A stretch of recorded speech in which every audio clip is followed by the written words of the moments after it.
लीजिए, जिसको हम कहते हैं मेरा चर्च तेरा, ये ना कहना, ये याद रखना कि जो चर्च है ना वो मसीह का बदन है। आमीन, हालेलुया। सोचो कितनी बड़ी गल साडे दिल दे विच आ गई, मसीह का बदन है। ये उन तमाम लोगों पर मुश्तमिल है। अब चर्च में ये उन लोगों पर मुश्तमिल है, सुनिएगा, जिनको नई पैदाइश हासिल है। जिनको क्या हासिल है? नई पैदाइश का तजर्बा उनको हासिल है।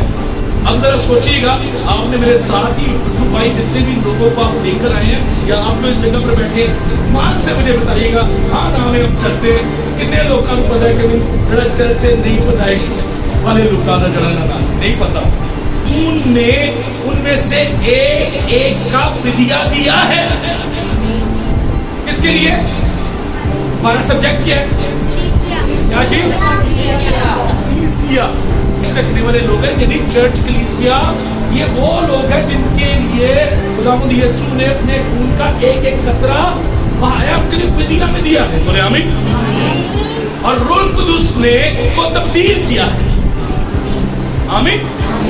रूह कुदुस उनकी जिंदगी में, और रूह कुदुस ने उनकी ऐसी कहने नहीं, जदों दा मैं यीशु च आ गया, मैं जदों दी यीशु नाल मोहब्बतां मैं हो गया, बरकत ओदी शैतान दे चक्कर